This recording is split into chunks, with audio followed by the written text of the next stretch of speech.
Hey guys, tonight we begin with the low crunch of frost underfoot.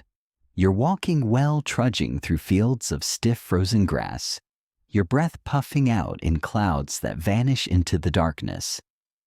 It's December the 2nd, 1805, and you're with the French Grande Armée, somewhere in Moravia, which today is the Czech Republic.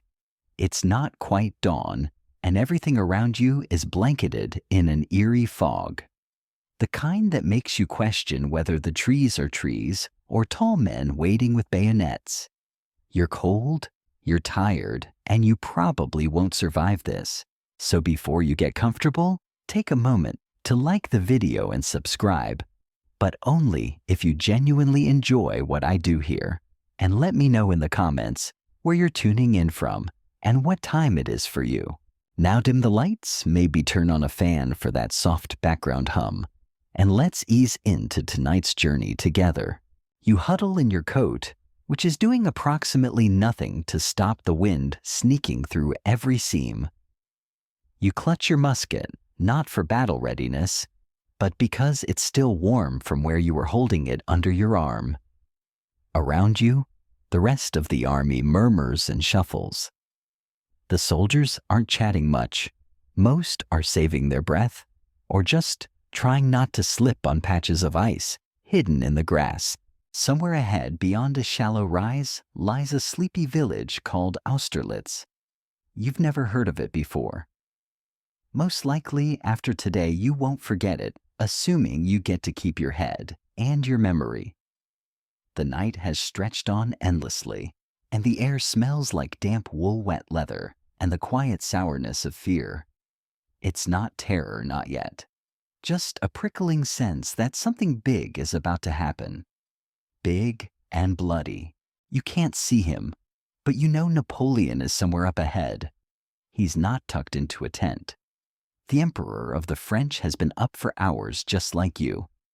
But while you're pacing to stay warm, he's been walking the lines, murmuring to his marshals, making tiny adjustments to an enormous plan. That's the thing about Napoleon. He doesn't just fight battles. He scripts them like operas. And right now, this opera opens in fog. The Allies, the combined forces of Russia and Austria, have more men. Maybe 85,000 to the French, $72,000. But they don't have this fog, and they don't have Napoleon's brain, which is either a gift from the gods or an extremely dangerous form of obsessive control, or both. Historians still argue whether the fog that morning was just luck or divine intervention, or if Napoleon somehow counted on it.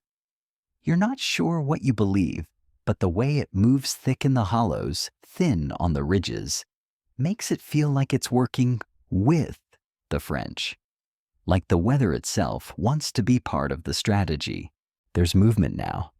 Not a charge, not a roar, just the quiet, coordinated shifting of thousands of men in near silence. A few muttered oaths as someone trips, the faint clatter of a dropped pan. You're told to advance slowly down the slope. Your stomach flips a little. Down. But aren't the Allies holding the heights? They are. The Pratzen Heights loom somewhere to the east, a low but decisive rise in the land that the Russian and Austrian forces seized in the night. From up there, they can see the field move troops with confidence and generally feel superior, which is exactly what Napoleon wants. You heard a corporal last night whispering that the Emperor deliberately gave them the heights, left his center weak, like leaving cheese out for mice, he said, then snored for 6 hours. You envy him. You march. The cold creeps into your toes, and your pack suddenly weighs 100 pounds. The fog thickens here like soup made from wet ash. The man in front of you disappears for a moment. When he reappears, he says nothing but his shoulders twitch like he's just seen something awful. At some point, a drum taps. You freeze. The beat doesn't belong to your unit. That's Allied drumming farther off, maybe a ridge or two. They're moving, just like Napoleon expected. He's counting on their overconfidence, on their assumption that the French center where you are is too weak to hold. They're going to hammer. You try to break through, roll up the flanks, finish this war before lunchtime. You really hope Napoleon is right. You reach a shallow ditch and crouch. Around you, soldiers start whispering prayers or jokes or gibberish. One man is chewing on something that looks suspiciously like raw turnip. Another is trying to light a pipe with frozen fingers. Someone sneezes. It echoes absurdly loud. There's still time to think, which might be the worst part? You think about home, about your boots that are falling apart, about the fact that one of your gloves is actually just a sock. You think about the last letter you wrote, how you signed it, whether you remembered to say, "I love you." Then from somewhere behind you, quiet, calm, and terrifyingly certain, comes the whisper, "Bientôt." Soon. It might have been Napoleon. It might have been your imagination. It doesn't matter. The fog shifts slightly. You feel something change in the air. The kind of change that means the pieces are in place. Someone near you mutters, "It begins." You ready your musket? Your heart does that strange thing where it beats both too fast and not at all. You squint into the white. The fog is lifting just a little, and you see them. Marching toward your position are columns of Russian infantry, beautifully aligned, their coats pristine, their boots polished. The Austrians are more varied, but still impressive. Flags flutter. Bayonets gleam like rows of shark teeth. They look unstoppable. They're heading straight for the trap. You can't help but think we're bait. Live bait. But then again, Napoleon is watching. Somewhere behind you, he's already ordered troops to shift cannons, to realign marshals, to prepare their next move. This is chess. And you're not a king or a queen. You're not even a rook. You're a pawn. But you're his pawn. And that means in this game, the pawns might just win. You blink through the fog as the enemy keeps marching. Their steps fall in rhythm boots crunching on frost, and you swear you can feel the ground murmuring under their weight. You've never seen so many soldiers move so confidently, like they've already won. You, on the other hand, are trying not to sneeze from the smoke curling off someone's half-lit pipe nearby. Then just ahead, there's movement. No deliberate movement. You catch a glimpse of a short figure with a dark greatcoat standing calm amid the chaos. It's him, Napoleon Bonaparte. No armor, no plumed helmet, just a coat, a bicorn hat, and a face that looks like he's already 6 moves ahead of everyone else. He's not shouting. He's not gesturing wildly. He's drawing something in the dirt with a stick. You can't see it clearly, but someone says he's sketching troop positions again. Apparently, he's been doing this all morning, dragging marshals over, pointing with the stick, then nodding once, and walking away before they even ask a question. He's been preparing this moment for weeks, maybe months. This isn't a desperate scramble. This is the culmination of a grand strategy. You're not sure what the plan is, but everyone keeps saying the same thing the Emperor knows. The Emperor sees it all. You lean into the wind as a gust rolls across the field, carrying the smell of horses' sweat and campfire smoke from behind the lines. Someone near you mutters that they haven't seen this much fog since a tavern brawl in Marseille.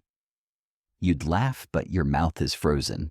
To your left, Marshal Soult rides up, straight-backed, composed eyes, scanning the landscape like he's counting puzzle pieces.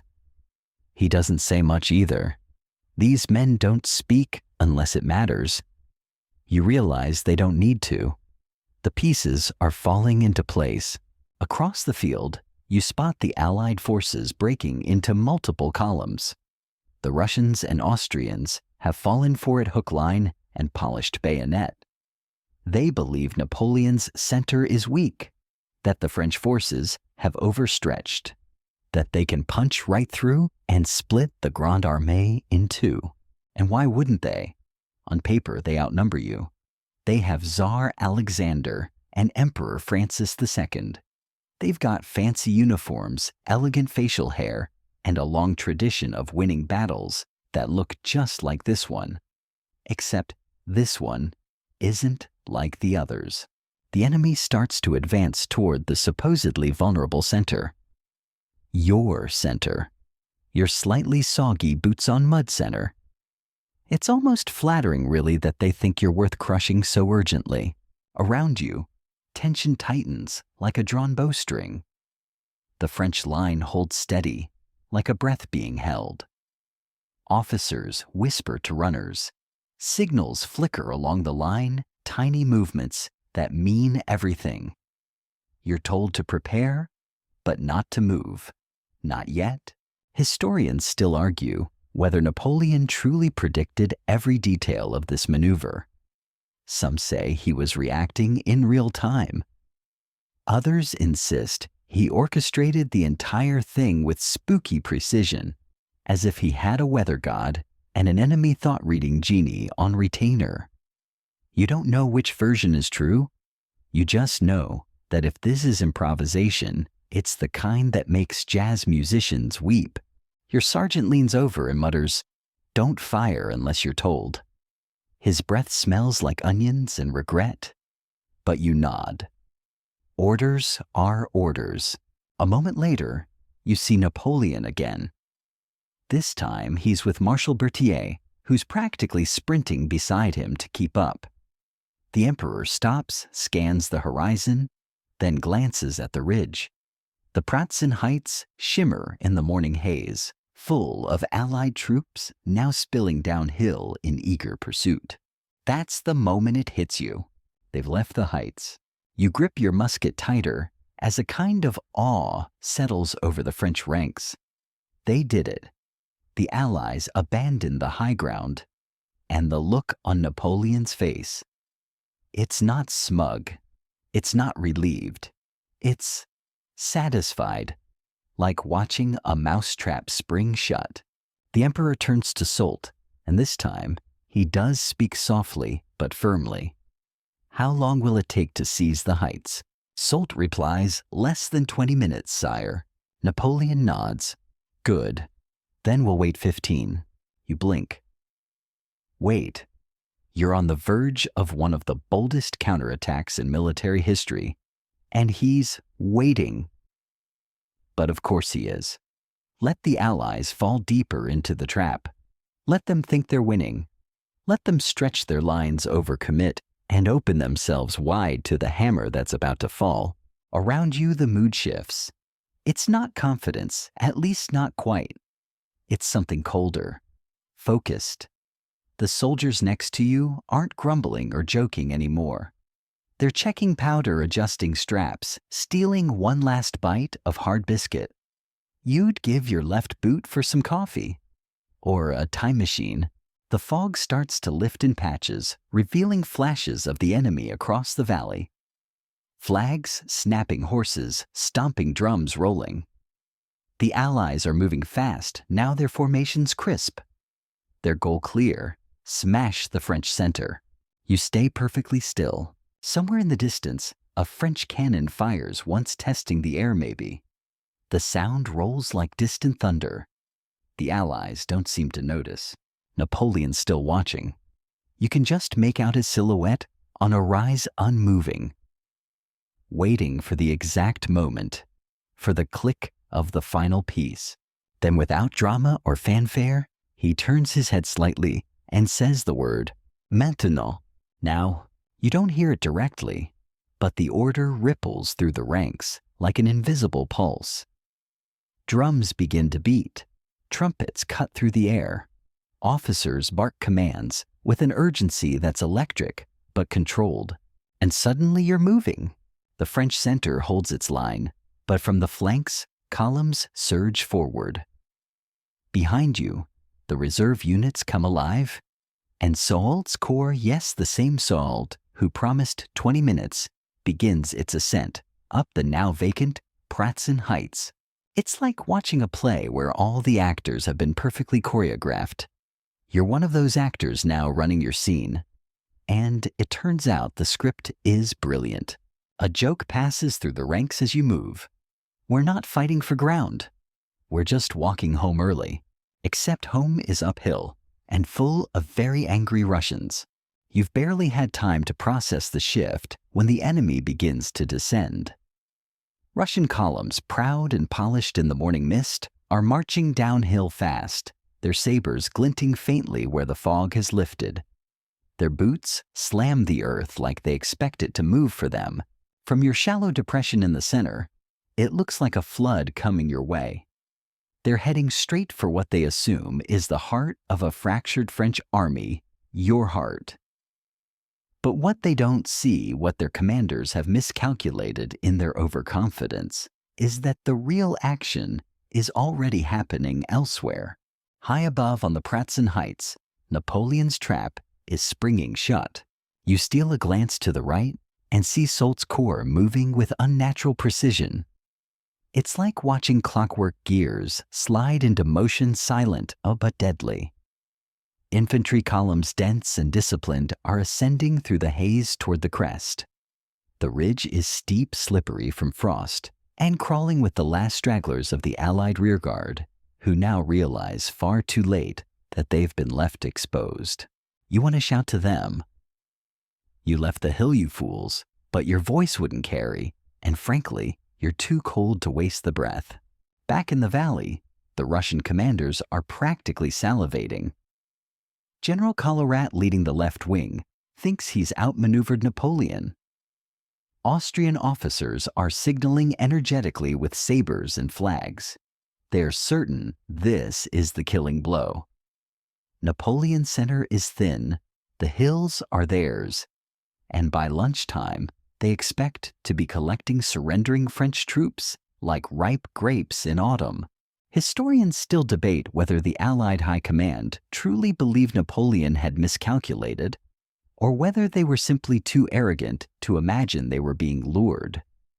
Either way, the overreach is real, and now the French plan is unfolding like a magician's silk scarf. Suddenly, the illusion breaks. Soult's men burst through the mist atop the Pratzen Heights bayonets, gleaming drums thundering. The French don't crawl up, they explode over the crest. You hear the roar from below, not a cheer, not quite a battle cry, something in between. A sound that says, "We were never gone. We were never weak." The Allied troops left guarding the heights, mostly inexperienced infantry, stand for a moment in disbelief. You can almost read the "oh" on their faces. It lasts only a second. Then the French slam into them like a battering ram, and the world above you erupts into chaos. Back in the center, the trap closes tighter. You're not told to charge, not yet. You're here to hold, to bait. And it's working. The Russians are halfway to your lines, out of formation now, stretched thin, their lines tangled with their own ambition. A cannonball whistles overhead low and slow like a warning from Olympus. It lands behind you somewhere in a wet thud, followed by shouting. You don't turn around. An officer near you laughs too loud too long. They took the bait, he cackles, as if this is a stage play, and he's the comic relief. But you're too tense to find humor in it. Your knuckles are white on the musket. You're waiting for the order, the push, the wave of violence that will come crashing over this field in seconds. From atop the heights, French artillery begins to open fire on the Russians below. You almost pity them. Almost. The enemy, realizing too late that the high ground is lost, begins to falter. Officers scream, orders, flags wave frantically, but it's all noise in the fog. Some regiments hesitate, unsure whether to press forward or fall back. That hesitation is deadly, because now you get your cue. With a sharp bark from your captain, you and your fellow infantry rise from your crouch. You advance not with desperation, but with cold purpose. The French center isn't breaking, it's closing. like a steel jaw snapping shut. It feels surreal. For hours you stood still, frost forming on your collar. Now you're moving boots, slapping wet ground, the taste of gunpowder already in the air. To your left and right, French forces push forward in tight ranks. Muskets fire in staggered volleys. The smoke thickens and the sky seems to dim. You don't notice your own hands shaking until the third shot. Then the real confusion starts. The Russians are now caught between three threats. You advancing from the center Solt, hammering down from the Pratzen heights, and French artillery raining death from above. Their brilliant plan to crush Napoleon has become a scramble to survive. From your left, a French cavalry unit surges past, sabers up, hooves pounding like thunder. You flinch as they tear through a Russian artillery team trying to set up a cannon. It's over in seconds. Horses rear, men fall. You keep marching.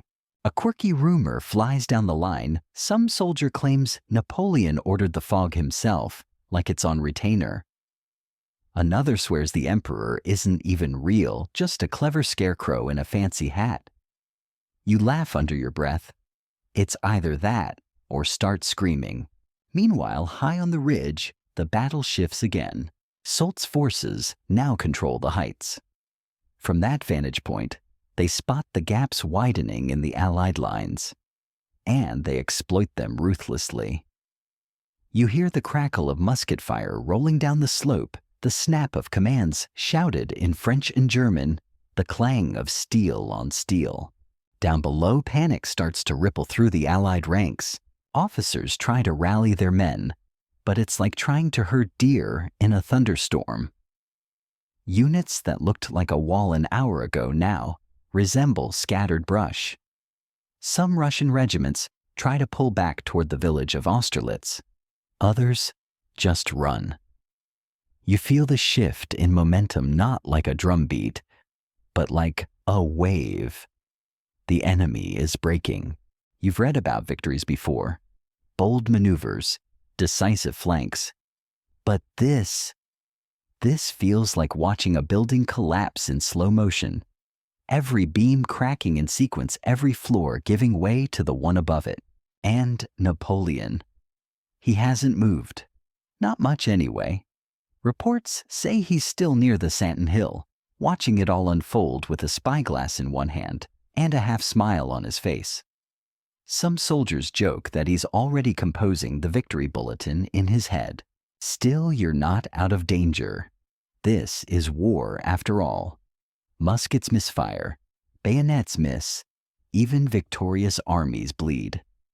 You duck instinctively as a shell whistles too close, the air hot and sharp with cordite. You stumble into the mud, heart racing. You're still here. You're still part of the trap, and the trap has nearly closed. The battle rages on, but for a moment, just a moment, it feels like everything slows. The sound of musket fire fades into the background like distant fireworks. You're standing there, mud clinging to your boots, watching the fog roll back over the valley in curling ribbons. The cold wind has returned, and with it comes the smell of gunpowder, wet earth, and the faint, coppery tang of blood. You look around. French soldiers near you are huddled behind makeshift barricades, fallen wagons, piles of earth, the occasional unlucky tree stump. Someone's cooking something in a dented tin pot absurdly. You recognize the smell, onions maybe, or something that used to be onions a week ago.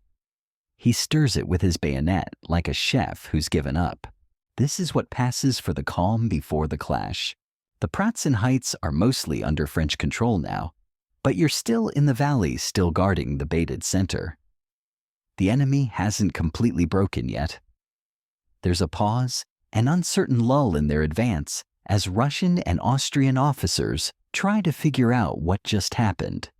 You can imagine their faces, furrowed brows, frantic maps, a lot of shouting, in at least 3 languages. A shout breaks your thoughts. You duck instinctively as a cannon fires nearby. The report slaps your eardrums like a wet glove. A French officer on horseback rides past his boots covered in frost, and something that might be blood-yelling instructions you can barely hear. He looks entirely too cheerful for someone in a war. You hear snippets from your comrades. They're regrouping. No, they're retreating. Look at their flank. You squint across the field. And yes, they're on the far left. The enemy is shifting, moving laterally, trying to plug a gap that just keeps widening. It's like trying to patch a boat made of lace. And yet, they're not running.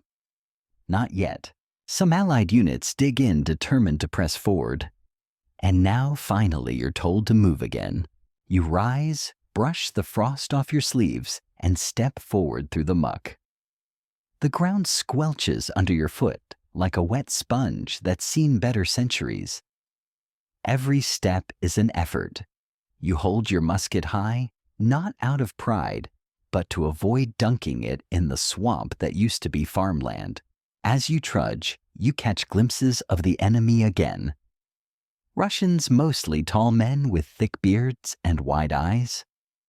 You lock eyes with one across the field. He looks as tired as you feel. You wonder what he had for breakfast. Probably not onion soup from a bayonet. A French drummer nearby keeps time with a lazy, steady beat. Not heroic, not dramatic, just enough to keep your legs moving. You imagine he's doing it just to stay warm. You appreciate it more than you'll admit. Then, without warning, everything erupts. The Russians fire first. A volley cracks through the air, sending bullets zipping just overhead. One clips the corner of a wooden cart near you, splintering it into angry shrapnel. Another hits the ground with a plunk, disappearing into the mud like it never existed. Your line halts and returns fire. The smell of black powder fills your nose. You brace the musket fire reload, your hands moving on muscle memory, even though your brain is screaming, "This is real. This is now. This is happening." The lines close. You step over a body. It's a French soldier. Eyes wide face, peaceful in that strange way the dead sometimes are. There's no time to mourn. No time to even think about his name. You reload again, duck behind a barrel, and try to remember if you loaded once or twice. You don't want to be the fool who double loads and loses a hand. You check your pouch. It's almost empty. Time seems to lurch forward in uneven chunks, like a pocket watch winding down, then suddenly ticking furiously again. A cannonball screams past, not toward you thankfully, but toward the enemy's right. You hear it hit something, or someone. You don't look. Nearby, a French officer is yelling, "Steady, hold your fire," until the command as if anyone can hear over the chaos. You catch yourself shaking. You're not cold anymore. You're running on something else now. Not adrenaline exactly, something duller. Determination? Desperation. It's hard to name it. Then comes the moment every infantryman dreads. The bayonet charge. A bugle calls out clear and shrill, and suddenly the world is sprinting. You follow the rush feet, pounding breath tearing from your lungs, musket at your side like a lance. The lines clash with a sound not like in the books. There's no clashing steel orchestra. It's grunts, gurgles, shouts in French, Russian, German. And somewhere in all of it, someone laughing. You jab forward, pull back, trip over something, someone. Hands grab at you, friend, foe. You swing, miss, swing again. Then it's over. Your part, at least. You fall backward into the mud, panting. You can't feel your fingers, or your nose, or your pride. Around you, the Russian line is giving way. They're retreating now, finally. But it's not orderly. It's not even chaotic. It's desperate. Some turn to run, others drop their weapons and raise their hands. Some simply slump where they stand. You exhale, long and heavy. One quirky rumor had floated through camp days. Before Napoleon had a telescope made from glass so fine he could read Tsar Alexander's diary from 3 miles away. It was nonsense, of course, but right now, you wouldn't be surprised if it were true. Everything's going exactly as he predicted. Still, the battlefield is littered with the price of that prediction. Men groan in ditches. Horses lie still, steam rising from their bodies like spent engines. Flags once held high now lie crumpled like discarded handkerchiefs. You lower yourself behind a scorched cartwheel, trying to catch your breath. The French are pushing forward, but not fast. This isn't a rout yet. It's a slow, inevitable collapse, like watching snow give way on a roof. You just hope you're not standing underneath when it falls. And then through the smoky haze, you hear it again, the drums. But not French this time. The Allies are trying to regroup. Somewhere to the southeast, you spot the glint of sabers Austrian cavalry forming for a counterattack. You groan softly. Because of course they are. This isn't over. Yet, you brace yourself as the rumble grows louder. A low thunder that seems to roll up through the soles of your boots. Cavalry. Austrian cavalry. You grip your musket tighter, not because it'll do much good against a charging horse, but because it feels like the only thing keeping you tethered to the earth. Out of the smoky haze they appear. Sleek armored figures on powerful snorting beasts, lances glinting and flags snapping in the wind. They move in terrifying unison like the hand of a giant sweeping across the field, and they're not headed for the flanks or the rear. They're coming straight for the French center, your center. There's a beat of silence across your ranks, like the world is inhaling. Then shouting commands men scrambling. You're shoved to the side as your company reforms into a defensive square, a hedgehog of bayonets bristling outward. It's a maneuver drilled into your bones back in camp stack, tightly 4 ranks, muskets out, don't flinch. But training and doing are 2 very different things. Hold your officer yells, his face a mix of resolve and barely contained terror. The cavalry is so close now, you can see the whites of the horses' eyes. You can hear the jingle of bridles, the rhythmic drumming of hooves. You even spot one Austrian rider with a feather so large it looks like he robbed a peacock. The first wave hits. It's not elegant. It's not heroic. It's noise and chaos and mud and hooves. The led horse crashes into the bayonets, skewering itself in a horrible cry, and throws its rider forward like a sack of flour. The momentum breaks, and the square holds barely. You thrust your bayonet into open air, someone else's musket barrel presses against your back, and a French soldier next to you is knocked down by a flying hoof. He doesn't get up. The second wave comes. This time it's not a charge, but a flanking swipe. The riders wheel around, trying to find a weak spot in the French formation. They circle like sharks around a lifeboat. Your square holds again, but it's fraying at the edges. Ammunition is running low. Someone fires a musket too early and gets shouted at. The smell of sweat and horse fills your nostrils. You can barely see through the smoke and steam. Historians still debate whether the cavalry charges at Austerlitz were acts of courage or desperation. Some say the Austrian officers were trying to prove their honor. Others believe they simply had no choice, the tide had already turned. Either way, it's clear they weren't prepared for the trap they've ridden into. Because from the French flanks, hidden until now, come the countercharges, dragoons and hussars. French cavalry burst from behind ridges and folds in the earth like vengeful spirits. You don't hear their hooves until they're already among the Austrians. The clash is thunderous. Sabers sing. Horses scream. Men vanish in the whirl. You watch half horrified, half mesmerized as the 2 forces collide. It's not neat. It's not clean.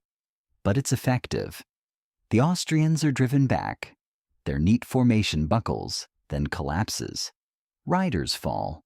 Some horses keep running with empty saddles. Others limp in circles, confused riderless. A cannon fires nearby. You duck too late, ears ringing, and see dirt spray just feet from your position. When you stand again, your sergeant is gone. Just gone. You don't know if he ducked, ran, or disappeared in a blast of grape shot. You're alive. You're still standing. And that, for the moment, feels like enough. All around you, the battlefield is shifting again. Not with the speed of a charge, but with the slow rotation of a massive wheel grinding forward. The French are advancing on nearly all fronts now. You hear that the right flank under Davout has pushed back the Allied left, which is impressive considering Davout arrived late and had far fewer men. A strange moment of humor flickers through your mind. Napoleon's entire army seems to be made of men who are either late outnumbered or cold and yet somehow winning. You advance again, this time cautiously. The cavalry has withdrawn, and the field ahead is a mess of churned-up snow, dropped sabers, and still bodies. Some groan, some do not. You step carefully, trying not to look too long at faces. It's then that you realize something subtle but profound. The Allies aren't just falling back, they're retreating uphill.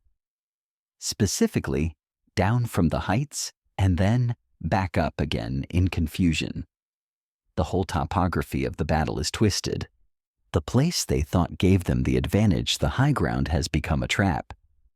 They descended to attack the French center, only to have Soult sweep in behind them. Now they're caught in a dip, with no real direction to run. You pass a broken gun carriage and pick up a dropped Austrian shako.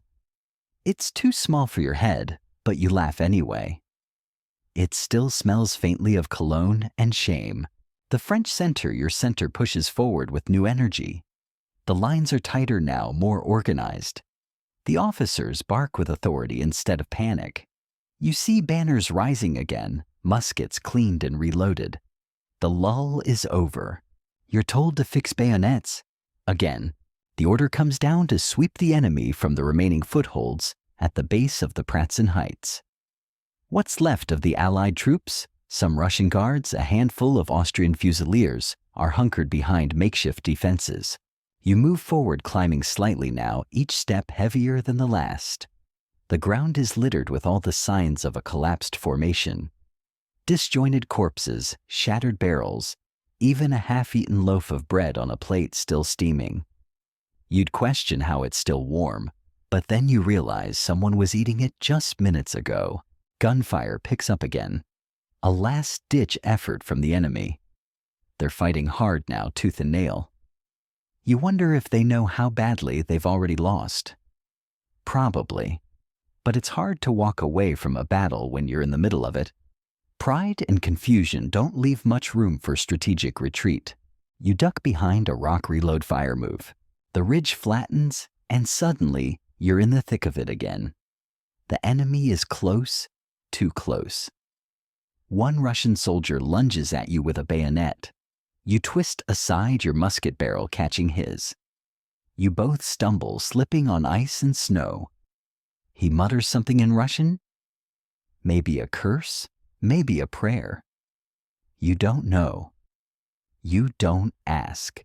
Then he's gone, pulled down by two Frenchmen who drag him away like a sack of flour. You keep moving, and then you hear it, a trumpet. Not a French one. Retreat. The Allies are breaking. The last of their resistance is melting like snow in spring.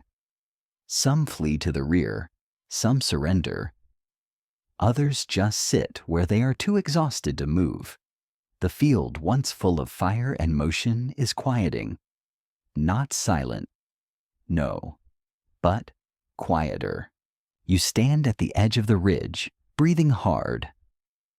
Heart-pounding sweat chilling on your back despite the cold.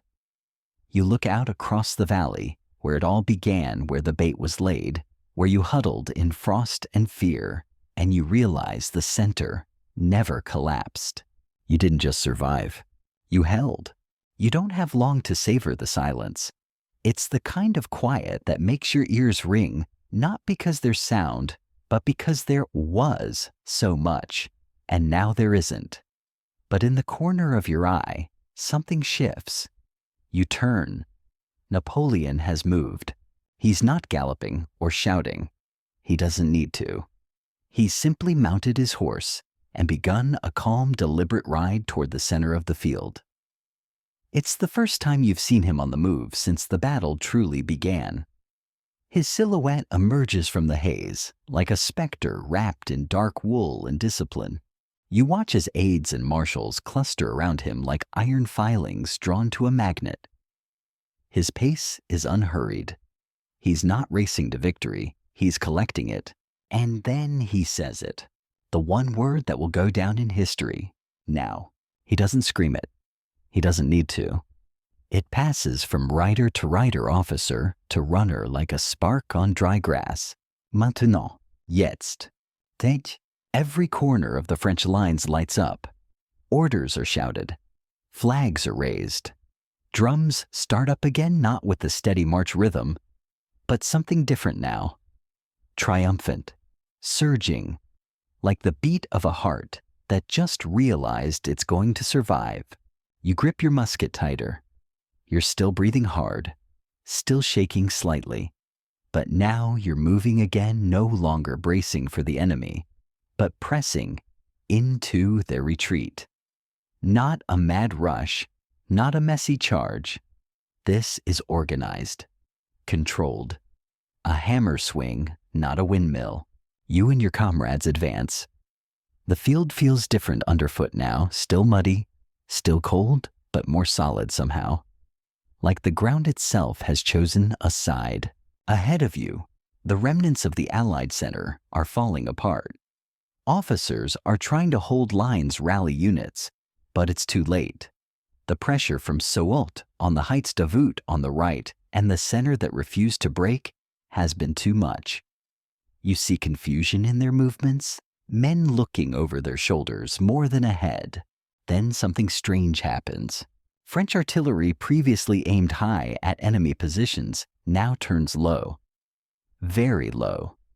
You don't immediately understand why until the fog shifts and reveals them. The lakes, two shallow frozen lakes, sit nestled in a depression just behind the collapsing Allied positions.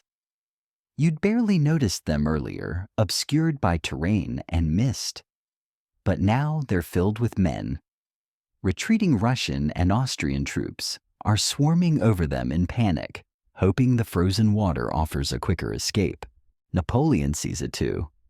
And for the first time all day, you swear you see something like glee in his posture. He issues a quiet order. Artillery is redirected, and the cannons open fire on the ice. The sound is unreal. Cannonballs shrieking across open air, then cracking, like thunder against the frozen surface. You hear it from where you stand, the splintering, the groaning, the creaking of ice beginning to give way beneath thousands of boots. Historians still debate just how many men were on the ice. Some say thousands.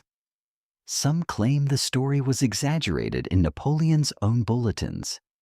Others insist they saw it with their own eyes, whole regiments swallowed as the lake gave out.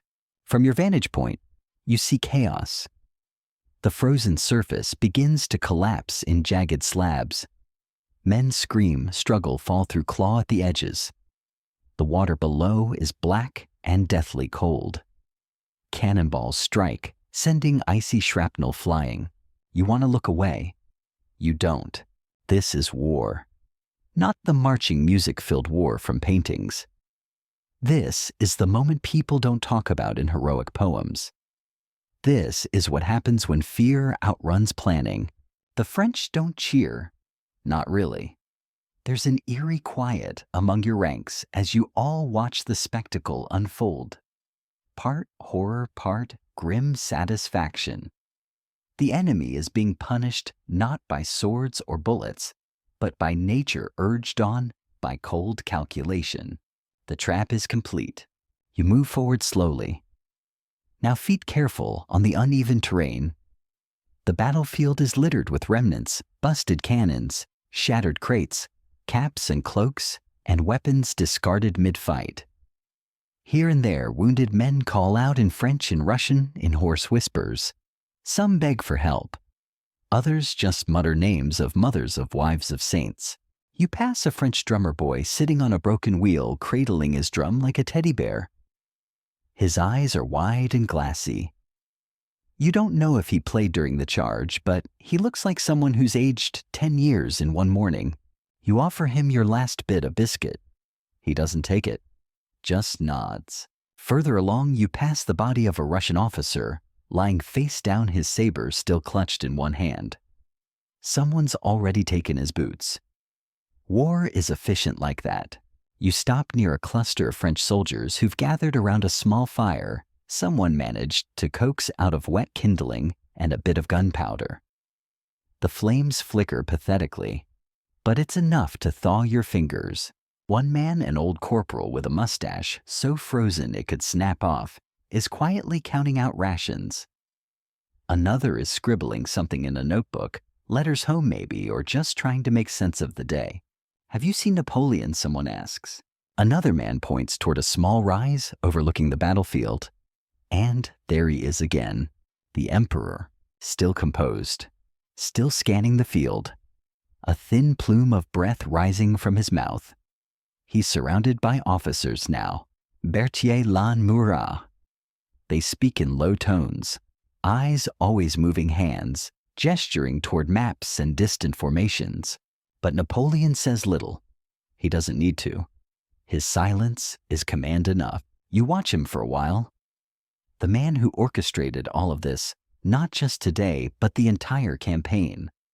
The one who feigned weakness to bait overconfidence, who gave away the heights to lure them in, then struck at the precise moment when their structure collapsed. He doesn't look proud. He doesn't look angry. He looks satisfied, not smug, just done. Like a man who's written a very long letter, signed it, sealed it, and set it aside. And you muddy, exhausted, half-frozen. You're one of the strokes of his pen. The sky is clearing now. The fog has retreated almost entirely. The sun, faint but golden, peeks through and casts long shadows over the field. You see birds returning, crows mostly. Always the crows. Around you, the French are gathering prisoners, tending to the wounded, or just sitting in stunned silence. Someone finds a bottle of wine. It's passed around carefully, reverently, like a relic. The Battle of Austerlitz is not just ending. It's over. You feel it in the air in your bones. You've survived the storm. But you wonder, will the world? Because something has shifted here today. Not just tactics or territory, but power. The old world cracked like the ice on that lake. And the man in the bicorn hat. He's not just an emperor anymore. He's legend. You climb slowly now, not from fear, but because your legs are made of stone. The Pratzen heights stretch above you, not so steep as they once seemed, but still an uphill walk on frostbitten limbs and nerves gone raw. Around you, the French soldiers trudge up to victors technically, but nobody's celebrating yet. There's too much smoke, too many bodies, too much work still to do. As you near the top, your boots crunch through churned up snow and patches of trampled grass. The sunlight, yes, sunlight breaks through overhead for the first time in hours, casting the battlefield in an oddly serene light. It glows against steel and frozen earth and blood. There's a lot of that. You try not to look at the faces. Soult is already on the summit, barking orders like a man possessed. His uniform is filthy, his voice hoarse, but his eyes gleam. His corps has done the impossible, seized and held the high ground under fire, breaking the backbone of the coalition army. His men gather around him now like moths around a cussing, gloriously disheveled flame. A few soldiers near you mutter in disbelief. He really pulled it off. We took the heights, with bayonets and guts. You nod quietly. It's true. And yet something about it all feels unreal, like you're walking through the end of a play, and the actors haven't realized the curtains dropped. There are small skirmishes still breaking out to the southeast, near Sokolnitz and Telnitz. You see flashes of musket fire in the distance, and the occasional boom of artillery. But those are dying spasms, the last twitching reflexes of a battle that's already decided. Here on the heights, it's different. You're standing on the pivot point of the entire day. This was the fulcrum, the trap hinge. And from up here, everything is clearer. The terrain, the troop positions, even your own small place in this massive game of blood and smoke. You step over a broken cannon wheel and nearly trip on something. A French grenadier sits slumped beside a boulder hat, gone knuckles scraped raw. He looks up at you, blinks and mutters, "Where's the Emperor?" You point behind you toward the rise. Napoleon isn't far, still on his horse, still watching. And then through the drifting smoke, you hear the call. Hold fast, enemy counterattack. You whip around. The Allies are making one last push. It's not grand. It's not glorious. It's the charge of exhausted men thrown together by frightened generals, trying to salvage pride from the jaws of collapse. A mixed force of Russians and Austrians, maybe a few hundred strong, comes staggering up the slope, bayonets, fixed faces grim. They know it's hopeless, but they charge anyway. This time you're part of the defense. You drop into formation with the others, your musket-loaded bayonet gleaming dully in the winter light. The officers don't even shout anymore. They just point. Everyone knows what to do. The Allies charge uphill, bad idea in any century, and the French fire in tight coordinated volleys. The enemy falls by the dozen. But still they come. You fire, reload, fire again, then brace for the clash. It's over in minutes. A few break through the line only to be cut down in close quarters. You parry one man's thrust with your musket and knock him flat with the butt. Another swings at you but misses wide. Someone behind you takes him down before you have to. When it ends, they lie sprawled across the slope like discarded puppets, limbs tangled, rifles scattered.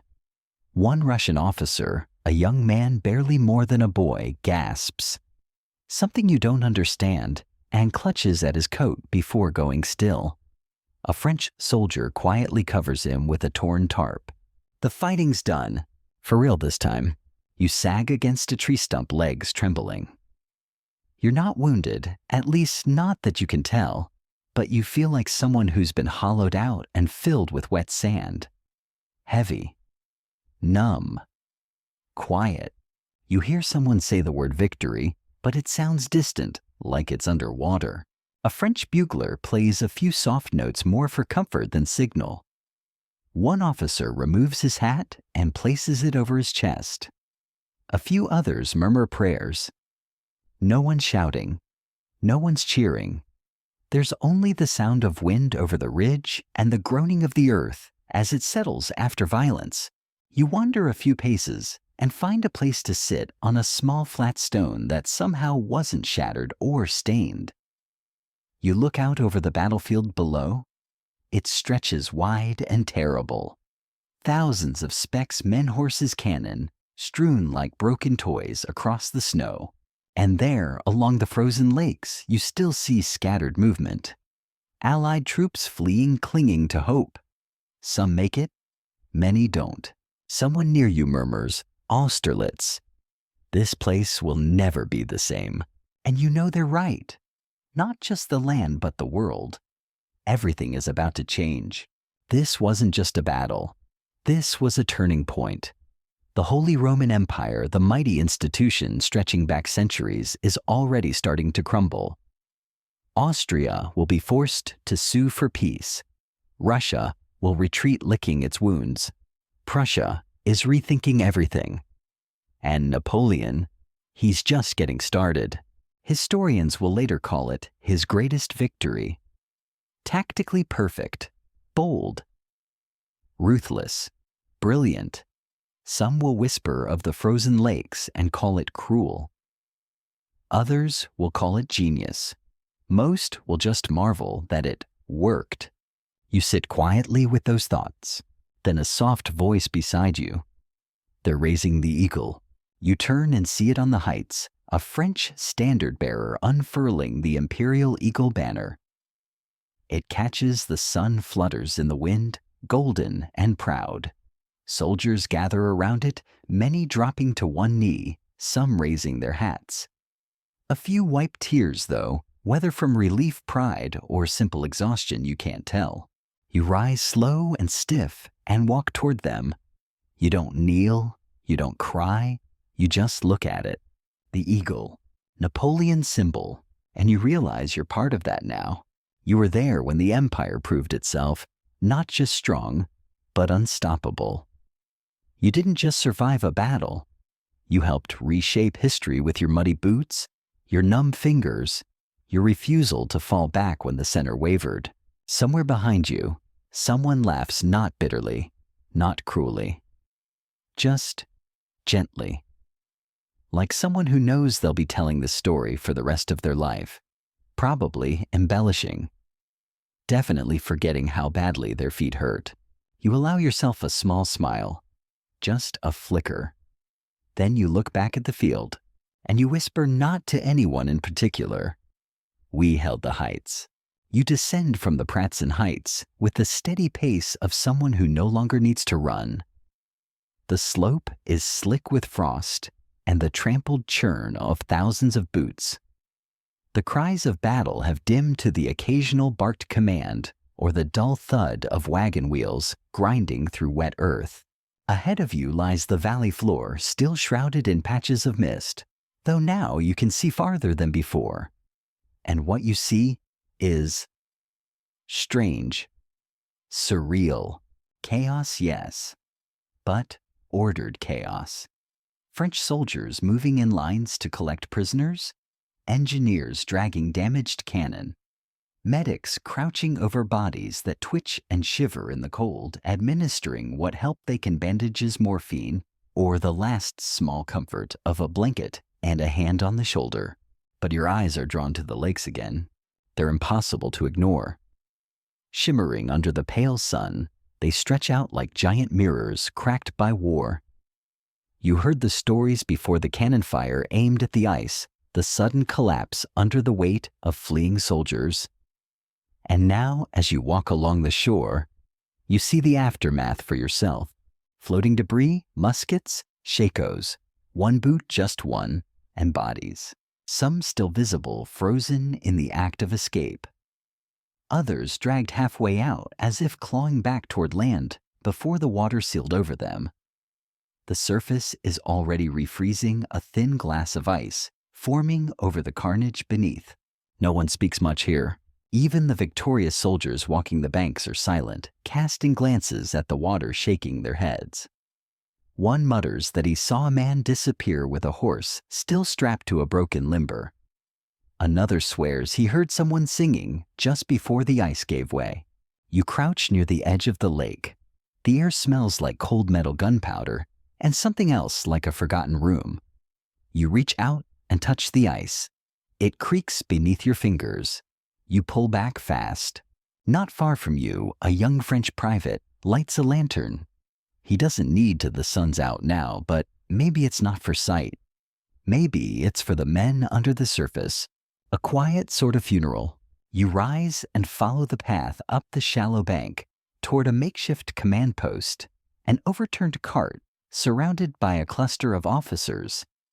Someone's rigged a map across the cart's side, and a lieutenant traces it with a gloved finger, murmuring about troop positions, potential escape routes, and what to expect if the Russians regroup.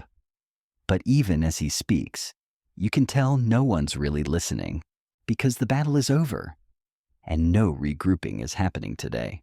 You glance beyond them and spot Tsar Alexander's standard fallen now. A French dragoon is rolling it up like laundry. That flag, bright and intimidating just hours ago now, looks like something from a school play. You wonder if Alexander himself has fled the field already. The stories vary. Some say he watched from the rear and rode away when the lakes broke. Others claim he fought to the bitter end. Historians will never agree. But right now, all you know is that he's gone. You keep walking. It's warmer now, oddly. Maybe it's the sun. Maybe the movement. Maybe the adrenaline finally fading from your blood. Whatever it is, your fingers hurt less. Your toes, more. You pass a group of prisoners, Russian, mostly a few Austrians mixed in. They look stunned faces, blank uniforms, scorched or torn. One is sitting cross-legged, muttering what sounds like a prayer, his breath fogging gently in the air. A French guard nearby offers him water. The Russian takes it without meeting his eyes. And then oddly, someone starts singing. It's a French soldier. You recognize the tune, something from back home, a marching song with silly lyrics about chicken stew and lost socks. Others pick it up. It's not joyful exactly, but it is human. The sound floats over the field, not triumphant, just alive. You find a place to sit finally on a rock overlooking the lower slope of the heights. From here, you can see the whole panorama, the remnants of war scattered like confetti after a storm. The elegant order of mourning has become a muddy quilt of effort, sacrifice, and chance. And then, as if conjured by your thoughts, the emperor appears again. Napoleon rides along the ridge with a small escort. His horse, calm, his posture immaculate despite the long day. He surveys the field slowly, head turning left and right, his face unreadable. You wonder what he sees, pieces on a board, souls, statistics. But then he does something unexpected. He dismounts. A servant brings a chair, just a simple wooden thing. And there, in front of his general's aides, and a handful of stunned infantrymen, including you, Sari sits, crosses his legs, folds his hands. He watches the sunset. It's not much of one, just a smear of gold behind thin clouds, but still there's something oddly profound about it. The emperor of the French conqueror of Europe, mastermind of Austerlitz, resting on a borrowed chair in the cold watching light, die over a broken landscape. You hear someone whisper, "He planned every inch of this." Another replies, "Not the sunset." You almost smile.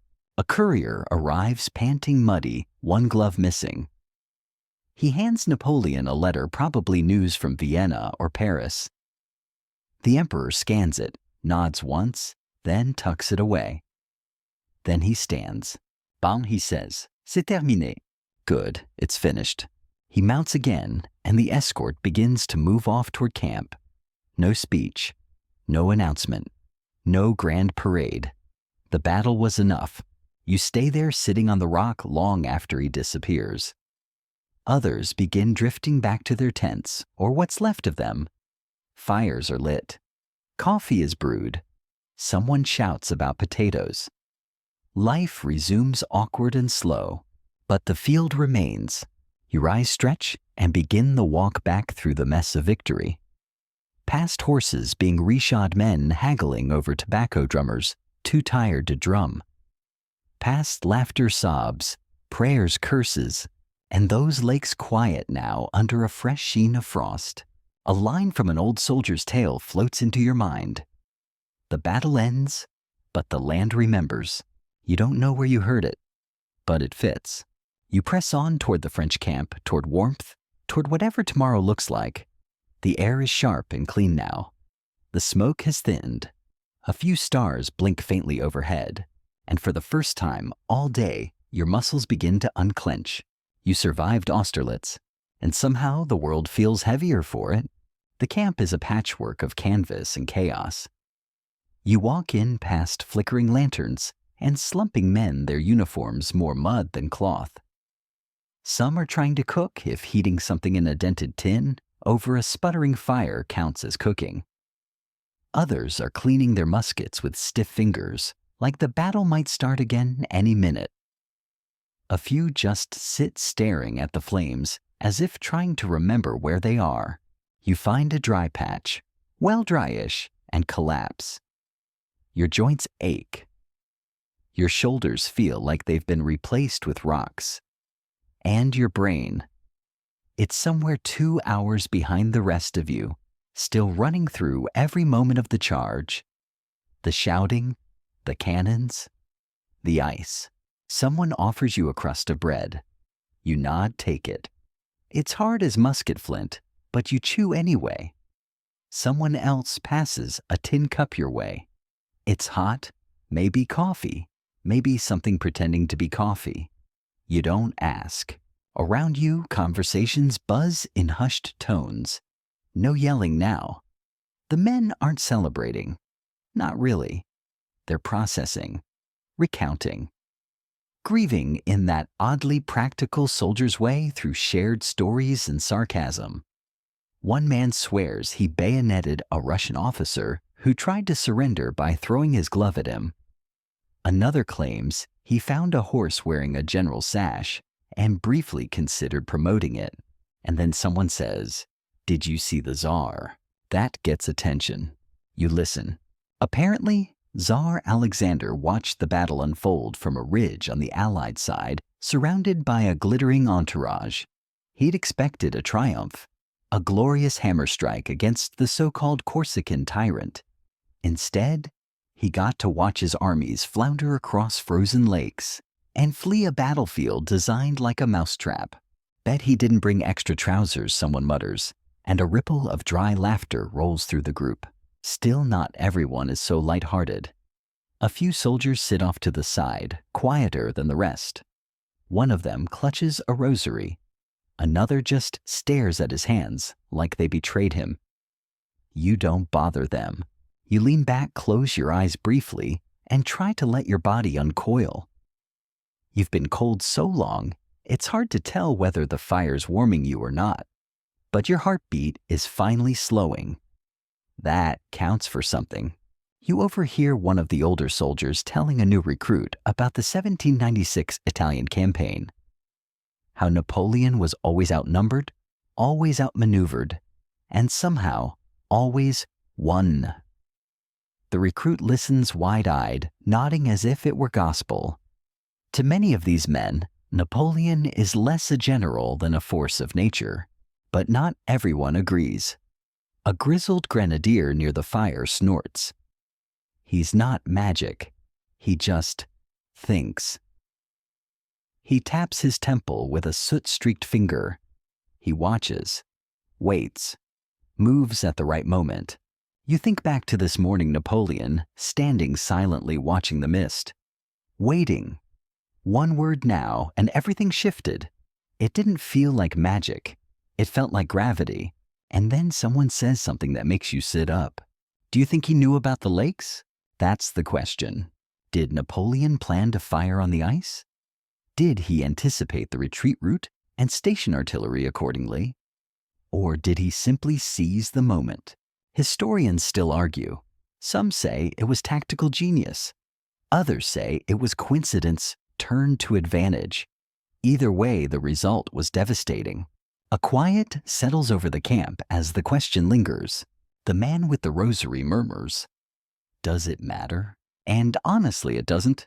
Because down there, beneath that thin sheet of ice, hundreds, maybe thousands of men lie frozen. Their names are already slipping away, dissolving into legend. The outcome won't change for them, no matter how much credit or blame gets shuffled around. A distant trumpet sounds. Not an alarm, just the changing of watch. A few soldiers groan and shuffle off to relieve their comrades. You're not on duty. For once, that feels like winning the lottery. Nearby, a French officer is quietly taking notes. You edge a little closer. Curious. He's not writing a letter or drawing maps. He's composing an account of the battle. A bulletin. The first official record. You watch his pen scratch across the page. The sun of Austerlitz has risen upon the greatest victory ever seen. You raise an eyebrow. A bit much, maybe, but also not wrong. A soldier near you mutters, "He's writing history before the mud's even dried." Someone else replies, "Well, better to write it than have it written for you." The emperor, it seems, agrees. Rumors float that Napoleon already sent couriers back to Paris, that the victory will be in the newspapers by the time the snow melts, that his bulletins will become school lessons, maybe even songs. You wonder what they'll say about you. Probably nothing. You'll be one of the unnamed, a brave foot soldier who stood firm against the enemy. And that's fine. You didn't fight for glory. You fought because it was your duty, because someone had to hold the line. Still, part of you hopes that somewhere in those bulletins, there's a line about the center, the bait, the men who didn't run, maybe something like, "The heart of the army stood like stone, drawing the enemy into the jaws of our design." Yeah, that sounds nice. You settle back again, pulling your coat tight. The fire pops once, shooting a spark into the air. You watch it dance upward and vanish. All around you, the camp is quieting. Wounded men are tended. The dead are counted. Weapons are stacked, tents reinforced. The rhythm of soldier life returns, worn smooth by repetition. But beneath that rhythm, you feel the ripple. Austerlitz wasn't just a victory. It was a message to Europe, to history, to every future general who thinks they understand the art of war. You've seen it now, up close. The planning, the pressure, the patience, and the ice. You lie back and close your eyes, letting the fatigue wash over you. Your breath slows, your muscles unclench. The fire crackles beside you. Somewhere beyond the camp, Napoleon is already thinking about tomorrow. You, for now, are just thinking about sleep. You wake with a start. Sometime in the early morning, your cheek pressed to cold ground, the faintest hint of dawn graying the eastern sky. A horse snorts nearby. Someone snoring on the other side of the fire, their breath catching every so often, like they're fighting the battle again in their dreams. You sit up slowly, every joint registering protest, and for a moment, you forget where you are. Then you smell it, damp wool, ash, mud, and it all comes flooding back. Austerlitz. You stretch your legs not so much out of comfort as necessity. They feel like they've been tied into knots by someone with a grudge. The fire has burned low, little more than glowing embers now, but it's enough to warm your hands. You cup them around the last bit of heat, watching as the coals pulse in the cold light. Voices murmur in the distance. The camp is stirring. Around you, soldiers are rising stiff and slow. No bugle sounds revel today. There's no need. Everyone is already up, whether physically or simply wide-eyed from dreams too vivid to ignore. The kind that smell like smoke and echo with drums. A field surgeon walks past, shaking his head and muttering something about needing more clean bandages and fewer frozen fingers. He looks like he hasn't slept in days. His apron is stained in a way you don't ask about. A few men gather near a wagon, loading stretchers with the wounded. Others are still retrieving bodies from the field, carefully, respectfully, but efficiently. You overhear one officer quietly assigning burial teams. They'll start with the French fallen, of course, then the rest. It's the kind of mourning that doesn't feel like a beginning, more like the slow unwinding of something that went on too long. You get to your feet and stretch again, wincing.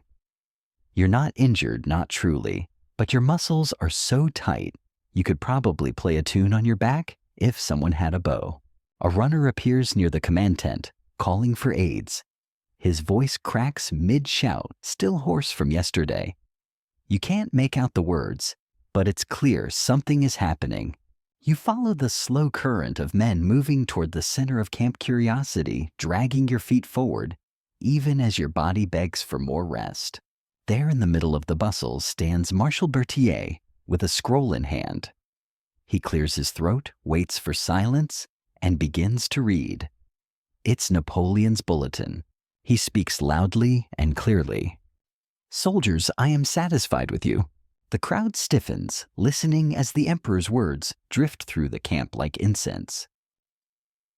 In less than 4 hours, an army of 100,000 men, commanded by the emperors of Russia and Austria, has been cut up, dispersed, and put to flight. You hear murmurs, some scoffs, some snorts of appreciation. It sounds more like a story than the day you lived through. Berthier continues, voice steady.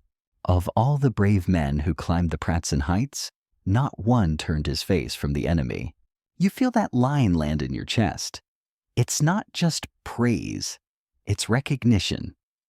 You look around and see others nodding lips, twitching towards something almost like pride. "Soldiers, I shall keep my word. You shall return to France. You shall be the object of the nation's concern." The bulletin ends. There's no applause, just a strange silence, deep, reverent. One man near you whispers, "We're in history now." And you know he's right. You drift back towards your part of camp, passing men discussing the bulletin with skeptical eyebrows. 100,000, someone mutters. Felt more like 10,000 with anger issues. Another rolls his eyes. That line about glory could use a rewrite, but no one denies the outcome. The field is ours. You find your squad mates near the fire again. They've managed to wrangle more coffee or something that claims to be coffee. You sip gratefully. It's bitter. It's also hot. That's enough. Someone produces a piece of hard cheese. It's passed around like a sacred relic. You chew slowly, eyes half closed. Nearby, a man is cleaning his rifle like it insulted his mother. Another is quietly sewing a rip in his sleeve with thread borrowed from a dead Austrian. One soldier, Luke, you think takes out a scrap of paper and a stub of charcoal. "I'm writing a poem," he says completely seriously. Someone laughs. "Make sure it rhymes with 'my boots are ruined.'" Luke shrugs. "I'm calling it the Bayonet Waltz." It's romantic. You chuckle softly, the sound catching in your throat. There's no energy for full laughter. Not yet. But the effort feels good, like breathing after a long sprint. And then a young officer strides into the circle. "Orders," he says. Heads turn. You expect to be sent out to patrol or maybe help with cleanup. But his tone is different, almost formal. The emperor is moving. "We march within the hour." You blink. March already. There's a pause as that sinks in. Someone mutters, "Where to the moon?" Another groans and falls back on his bedroll like a man betrayed. But it's true. The Grande Armée, victorious, battered, cold, and half asleep, is on the move again. Napoleon has dictated terms to the Austrians. A truce is underway. There will be negotiations, maybe peace at least for a while. But the army doesn't sit idle. It marches. You gather your gear. It's heavier today. Or maybe you are. You sling your musket, adjust your straps, and join the growing column forming along the camp's edge. There's no music, no parading, just boots on soil and breath in the air. You pass a field of captured cannons. They look strange, foreign, but familiar, like statues that forgot what they were for. A French officer marks them with chalk.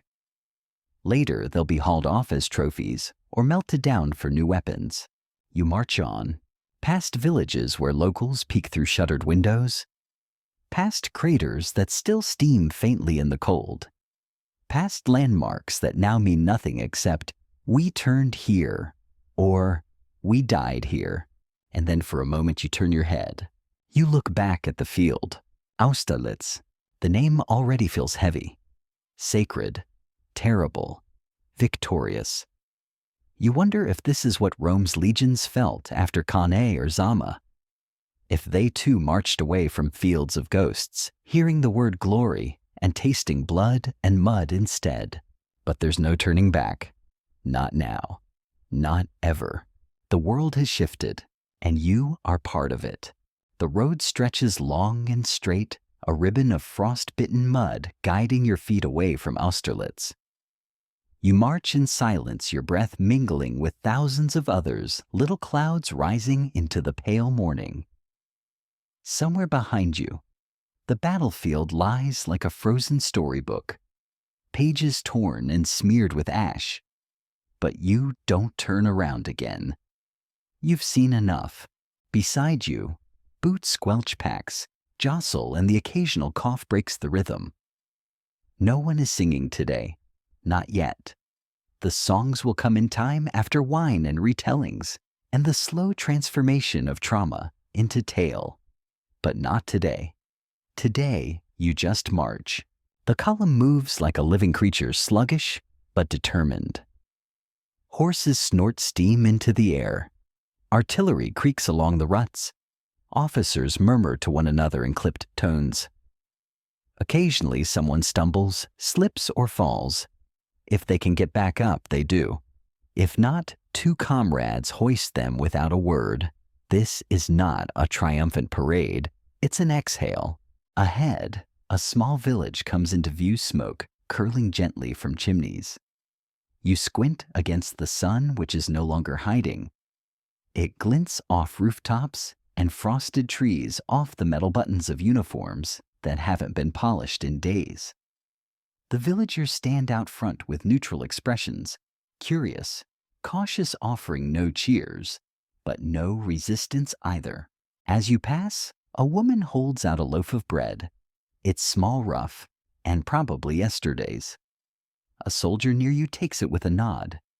He breaks off half and hands it back to her. She stares at him for a moment, then retreats indoors. There's something in the air, not just cold, but history. You can feel it pressing down on your shoulders like another pack, because you know deep down that this wasn't just another victory. This was something else entirely. Something rare. Something unsettling. Later that afternoon, your unit is called to halt in a snowy field bordered by trees. The sun is lower now, orange smudging the horizon. Campfires are lit. Tents are set. The usual post-march rituals resume, weapons checked, feet inspected, soup attempted. You find a place near a group of veterans. They're already talking about Kutuzov, the Russian commander. They say he fought like a bear in winter, slow to wake but ferocious when roused. Others say he looked half dead by midday, and probably was. You listen as they argue. Kutuzov knew it was a trap. One insists. He told the Tsar, told the Austrians, but nobody listened. Another snorts. Doesn't matter what he knew. The Russians still walked into it.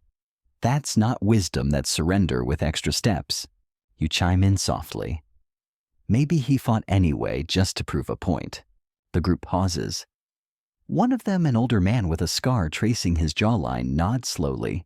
Maybe he says, or maybe he just didn't have a choice. Historians still argue about that. Whether Kutuzov deliberately tried to sabotage the battle plan by dragging his feet, or whether the whole Allied command structure was just a muddled soup of conflicting egos and imperial pride. You've seen both up close before, arrogance dressed in gold braid and powdered wigs. Later, as the fire crackles and the sky deepens to indigo, someone passes around a flask. You take a sip, brandy rough, but warming, and feel your bones sigh with relief. The bottle makes the rounds, trading hands like currency. Then someone begins humming. At first, it's just one voice, low and steady. Then another joins. Then another. Soon, a dozen soldiers are singing softly, their voices rising and falling like waves. It's a song you don't know the name of, but the melody feels familiar, like something you might have heard before a battle, or maybe just dreamed. The lyrics speak of marching, of firelight, of home. One verse even mentions the Emperor Napoleon, dans la brume, Napoleon, in the mist. You wonder if the man who started it made that up just now, or if it's already made its way down the lines like a traveling ballad.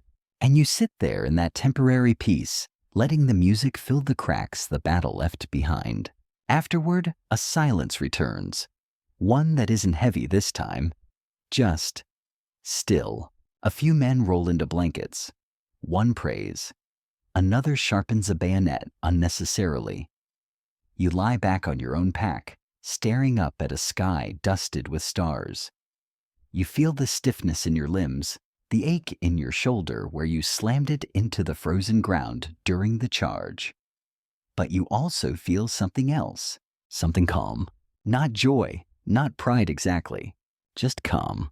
Because for the first time in weeks, months, really you're not running, not retreating, not fearing the next cannonball. You won. You actually won. And not just you, your whole line. The men next to you, the officers, even the cooks and medics. It was bigger than any one person. Bigger than Napoleon, even though you wouldn't say that out loud, unless you wanted to peel potatoes till spring. You think back to that moment, standing at the center frost, biting your cheeks, watching the enemy march toward you with full confidence that you would be the one to break. And you didn't. You remember the looks in their eyes when they realized it was a trap. You remember the sound of the fog giving way to cannon fire.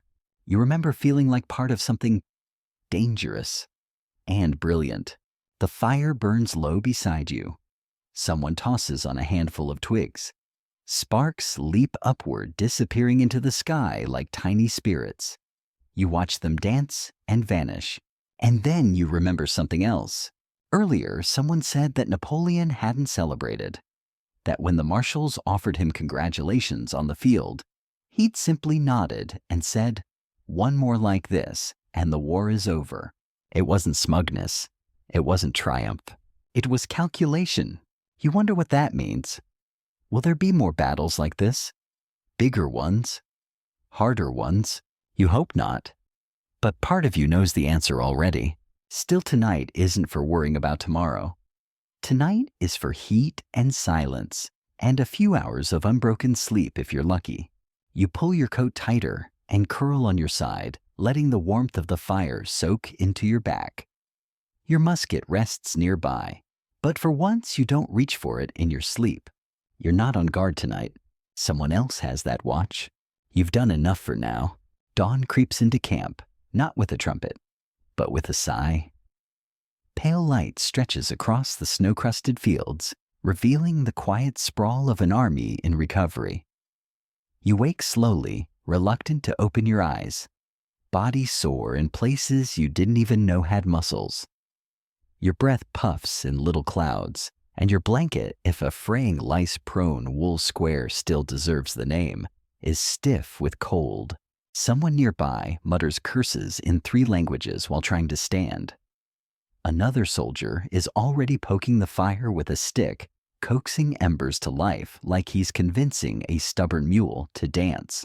You sit up and stretch your legs. The stiffness hits hard. It feels less like waking from sleep and more like being resurrected by a very lazy wizard. But you're alive. And after Austerlitz, that's no small thing. Camp is already bustling. Mess tents are haphazardly reassembled.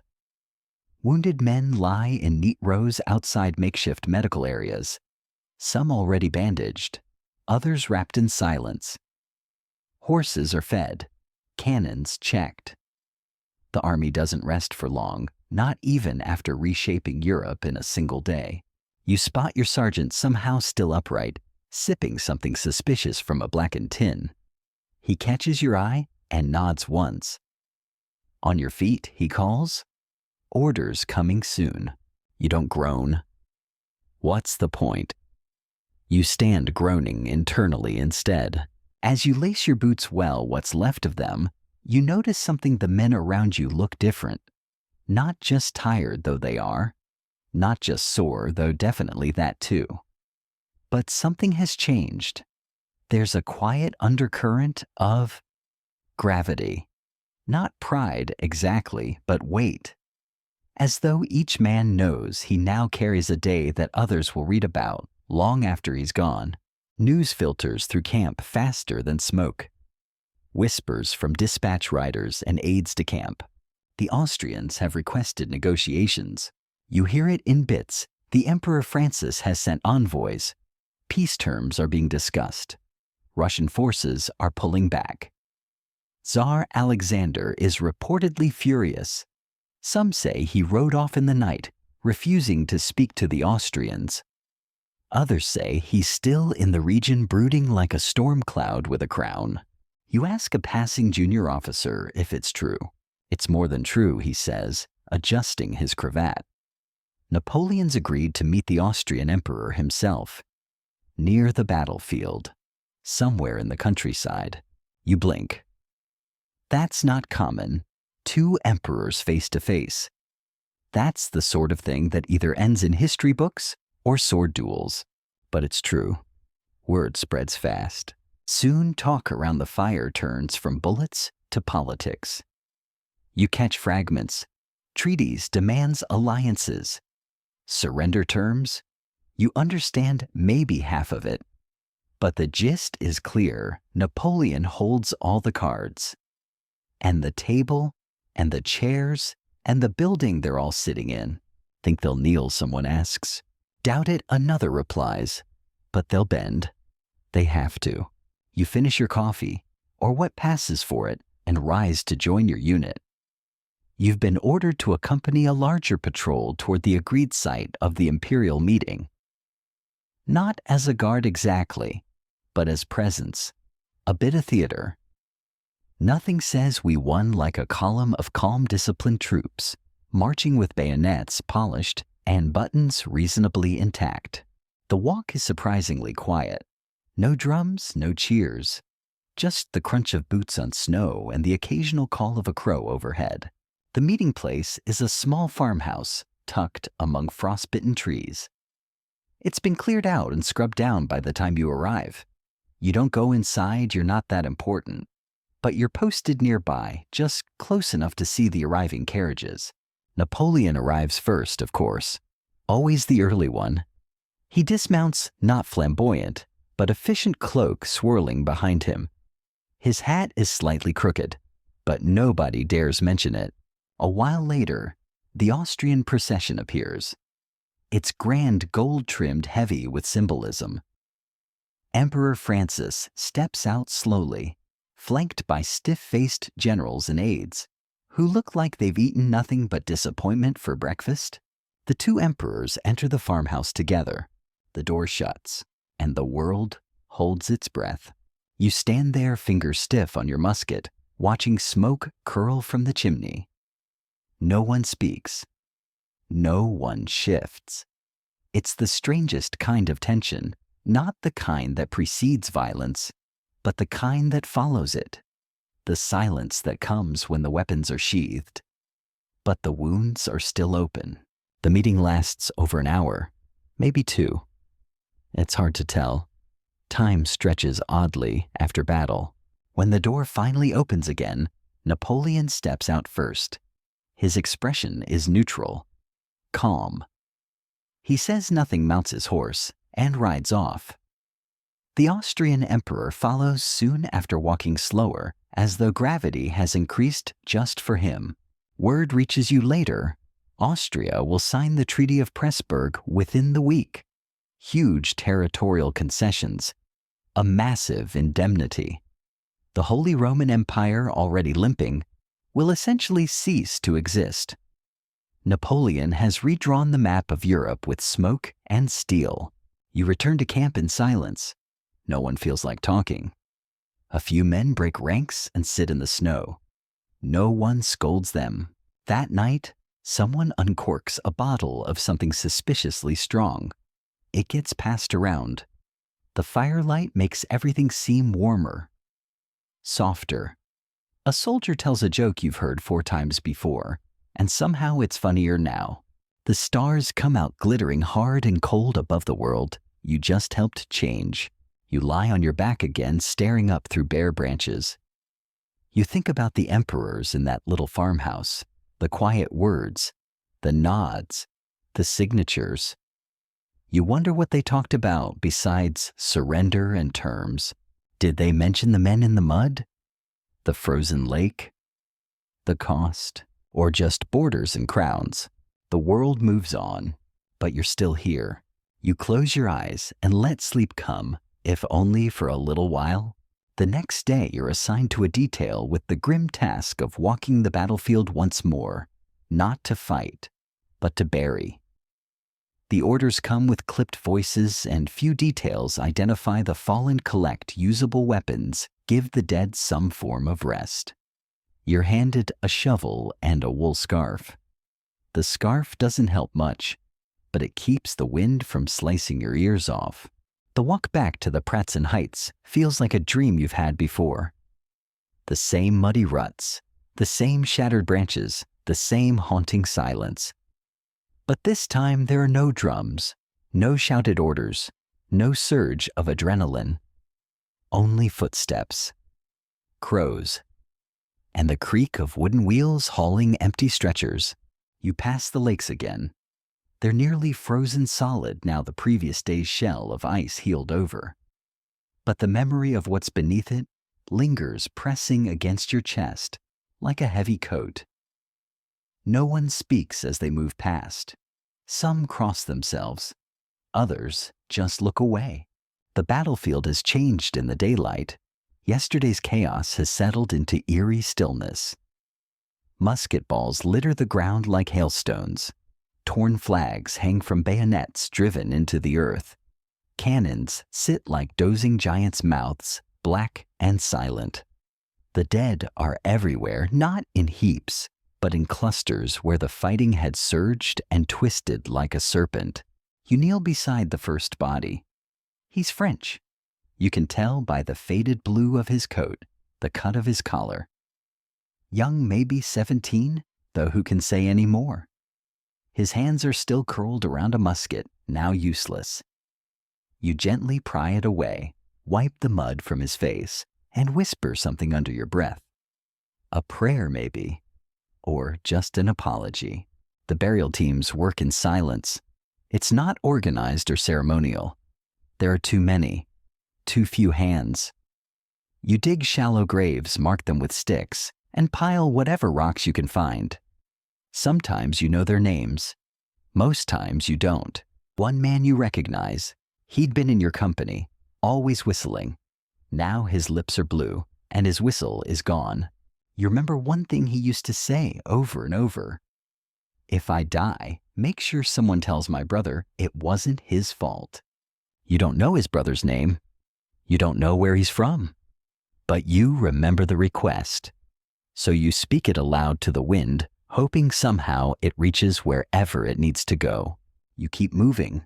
Near the ridge, you find the remnants of an Allied battery. Shattered wheels, burned crates, horses long gone. 2 Russian soldiers lie nearby, arms splayed as if they'd simply fallen asleep mid-sentence. You cover them with their own coats. A fellow soldier beside you mutters, "They probably thought they were heroes too." You nod. Everyone thinks they're the hero until they're not. Around midday, snow begins to fall again. Not heavy, but steady. Tiny white flakes that catch on your eyelashes dust the bodies, settle on muskets and helmets like sugar on a bitter cake. It's almost beautiful in the most terrible way, and still you work. Someone finds a book clutched in a dead Austrian officer's hand, a Bible written in elegant script. It's passed around. Not for reading, but for holding. Something about the weight of it in your palm feels grounding. You're not sure if it belongs to the man or his killer. Does it matter? The hours crawl. You dig, lift, stack, wipe mud from faces, close, staring eyes. It becomes mechanical, like marching.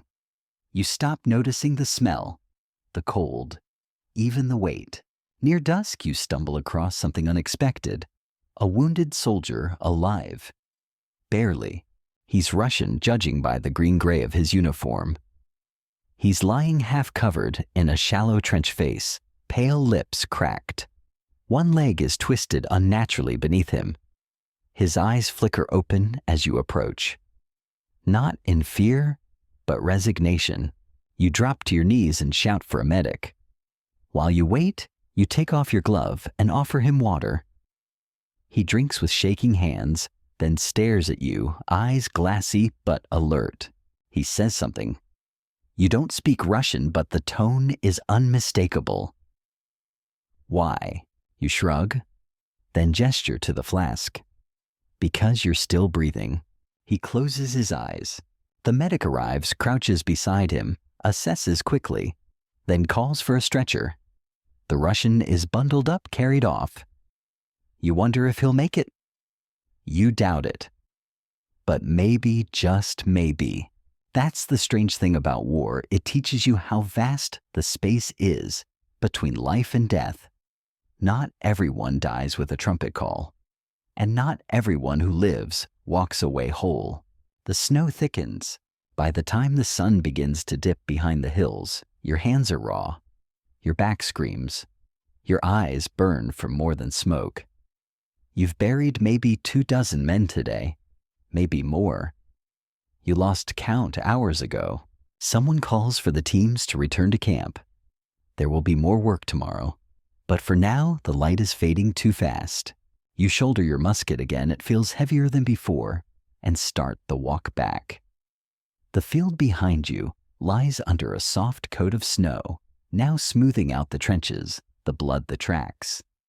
Erasing slowly what was once chaos, but you know what's beneath it. You always will. As you near the edge of camp, you pass a cluster of soldiers sharing a pot of stew. One offers you a bowl. You take it gratefully. It's warm, if not exactly good. You sit near the fire boots, steaming, watching flames lick the blackened pot.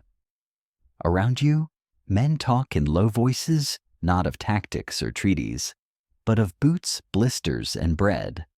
Simple things. Human things. You realize you haven't spoken much all day. And somehow you don't need to. Everyone here understands. A soldier across the fire is writing something. A letter, maybe? Or a list of names? Or maybe just trying to put something, anything, into words. You wonder what people will say about today. What the world will remember. Will they talk about tactics? The fog? The frozen lakes? Will they remember the soldier who played dead in a trench to survive? The man who died, clutching a book of psalms? The boy who whistled during long marches just to keep his fear from eating him alive? Probably not. But you remember. You will always remember. The flames flicker low. Snow drifts down in delicate silence.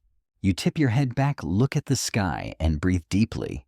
For the first time since the morning of battle, the air doesn't taste like gunpowder. It's been a few days since the battle. And yet, the field around Austerlitz still breathes with tension. You can feel it in the way the horses snort and step nervously, hooves punching holes in frozen earth. You see it in the officers who talk in tight circles, glancing over their shoulders like the fog might come alive again. You hear it in the laughter, quieter now, almost forced. Even in victory, peace feels like something borrowed, not earned. Your current orders are surprisingly to wait. Napoleon is still near the field, overseeing the aftermath personally. He's not the sort to win a battle and vanish. He lingers, calculates, adjusts, observes. A general with the eyes of an engineer. One soldier joked that if the emperor weren't a conqueror, he'd be rearranging furniture and calling it empire building. Today you're assigned to logistics detail. It sounds grand, but mostly means standing next to wagons full of boots, blankets, and bullets. Inventory work. Tedious, unglamorous, and exactly what an exhausted army needs to keep from unraveling. You help offload crates, shuffle supplies into the right piles, and try not to trip over a barrel labeled hardtack, questionably edible. Still, it's not digging graves. You count that as a win. Around midday, a messenger rides in young, pale red-cheeked from the cold. He dismounts, quickly salutes an officer, and produces a letter sealed with wax. The officer reads it, frowns, then gathers a small group for immediate dispatch. You hear fragments of the briefing reconnaissance to the east, rumors of Russian stragglers, confirmation that the enemy is fully withdrawing. Then someone mentions Kutuzov again. You pause, ears tuning in. The Russian general, you learn, is still on the move. Not defeated exactly, just withdrawn. A retreat, yes, but not disorganized. Not broken. A lieutenant nearby mutters old fox still has teeth. And you start to wonder, maybe Austerlitz wasn't as final as it felt. Yes, the coalition has fractured. Yes, Austria is suing for peace. But Russia is only bruised. And bruises fade. You remember Kutuzov's reputation, stoic, unflappable, the kind of man who survives not by force, but by endurance. And sometimes endurance outlasts brilliance. Historians will later ask whether Napoleon's greatest failure was underestimating the enemy's ability to rebuild. Whether in the long arc of war, victory at Austerlitz became a prelude, not a conclusion. But here in the now, none of that matters. What matters is the next step, the next order, the next march. That afternoon, you're called to assist with a curious task, sorting through captured flags. Yes, flags. Dozens of them from Austrian and Russian regiments. Some tattered, some pristine. All symbols of broken lines and surrendered pride. You're surprised at the care being taken. Officers are cataloging them, marking which unit they belong to, folding them precisely. They're not trophies tossed in a heap, they're records. History in fabric form. Napoleon apparently wants them documented and sent back to Paris. You run your fingers along the embroidery of one Russian banner. It's beautiful deep blue gold, threading a silver eagle perched in the center. You imagine the man who carried it. Tall, proud, probably the first one shot when the line broke. A voice beside you. Careful, that one's going in the Louvre. You glance up. It's a French lieutenant, smiling faintly. Or so they say. The emperor wants a gallery, a visual memory of the Republic and the Empire. You raise an eyebrow. A museum, he shrugs, a message, and that makes sense. Napoleon doesn't just win, he announces the win. Sculptures, bulletins, paintings, victory as spectacle, as story, as theater. Later, you're given a new assignment, escort duty for Marshal Lanz.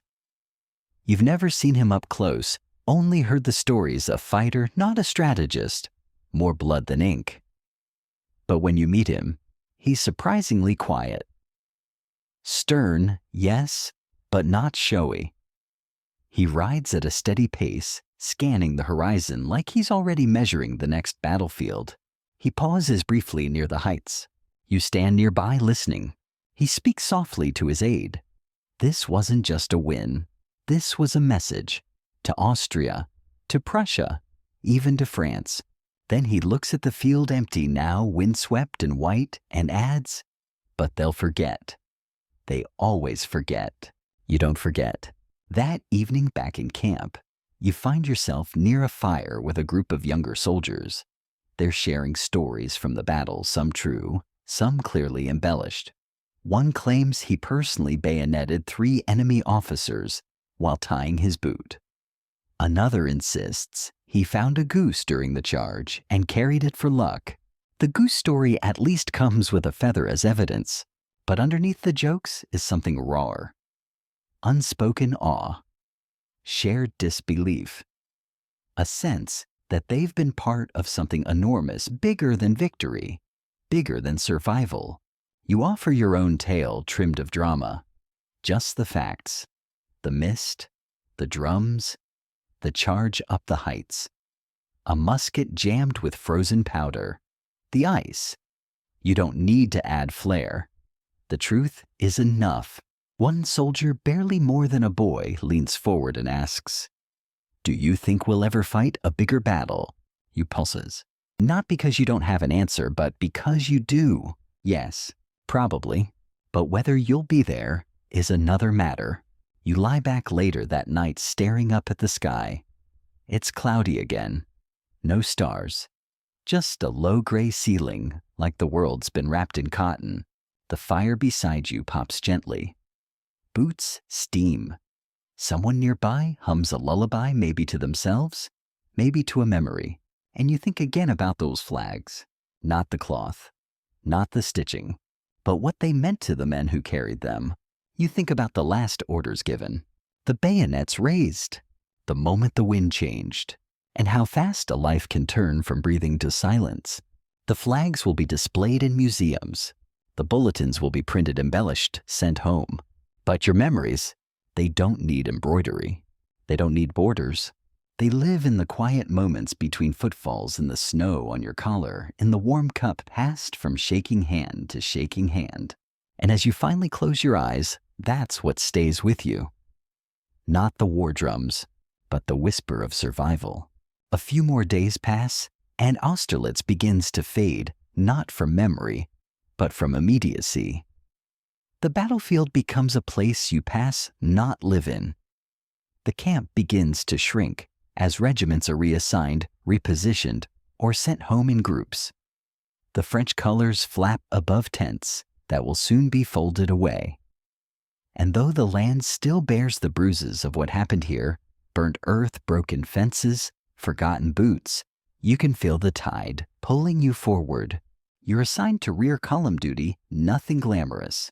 Just watching over carts, walking alongside pack mules, helping move cannon parts over roads still thick with ice.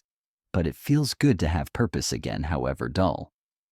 You fall back into the rhythm of soldiering, which is mostly repetition punctuated by confusion and occasionally a hot meal.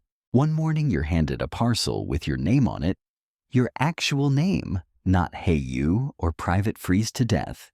It's a letter from home. You sit beneath a tree stump, crack the seal with cold fingers, and read. The handwriting is familiar, your sister's. She's heard rumors, stories of a great battle near a place she can't pronounce. She asks if you were there, if you're alive, if your feet are warm. You smile faintly. It's oddly touching the way people far from the war imagine it in soft terms, sunlit fields and trumpet calls. You think about writing back that it smelled like burning leather and sounded like thunder cracking open the bones of the earth. But you don't. You just write, "I'm safe. The worst is over. We held." You pause after that line. You're not sure why. Something about it feels final. That same afternoon, you're called into the quartermaster's tent. More rumors fly, something about awards, promotions, recognition. You doubt you're on the list. You weren't a hero. You were just part of the machine that didn't break. But somehow your name is called. You're presented with a small medal, nothing grand, a campaign mark. For steadfastness under fire, the officer says, reading from a list. During the defense of the center at Austerlitz, you nod. You don't know what to say. There's no speech, no applause. Just a hand on your shoulder, a slight tightening of the officer's jaw, and then he moves on. You walk back into the snow medal clutched in your fist. It's cold and small and weirdly heavy. That night the fires burn brighter than usual. Someone's scrounged up bottles of wine from a nearby village. The officers look the other way. Even the most hard-nosed among them understands that victory needs to breathe, needs to settle. And so the songs start. Old ones, new ones. One soldier improvises a ballad called "The Slippery Heights of Glory." It's terrible.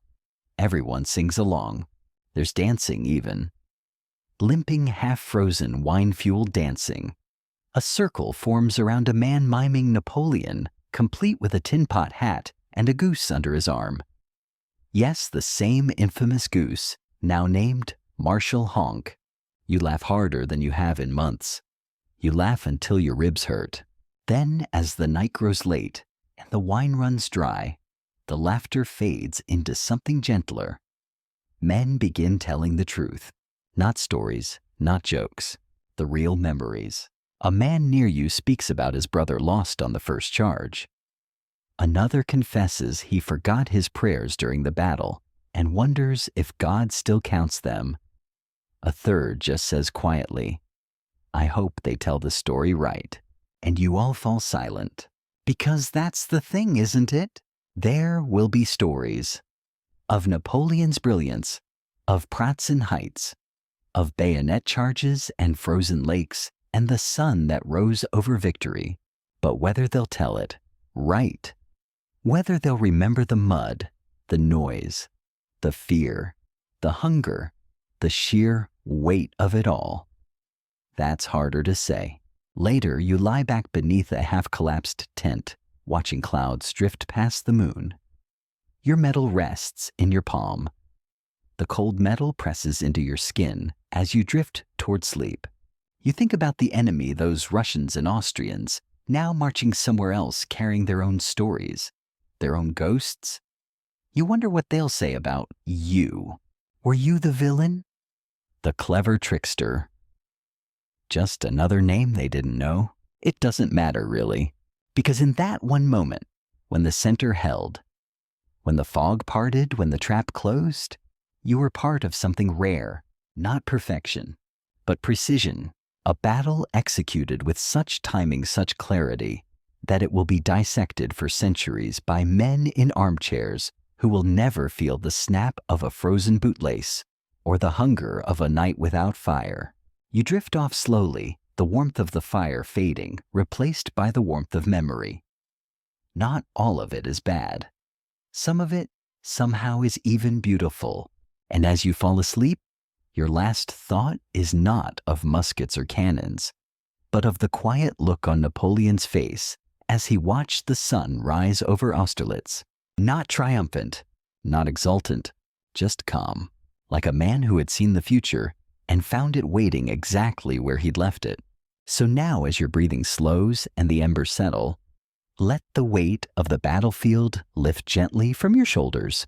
No more marching, no more shouting, no more frostbitten fingers clutching a musket barrel. Just silence, just peace. The noise has passed. The fog has lifted. And Austerlitz, for all its glory and pain, drifts into the distance like a dream already beginning to fade. You were there. You walked the frozen fields. You stood when it mattered. And now, you rest. The cold is gone. In its place, warmth. The kind that spreads slowly from a fire, from a memory, from knowing you endured something most never will. And through it all, you kept going. You held the line. You watched the day begin and end, and through it all you stood. Let that quiet pride settle around you, like a heavy wool coat.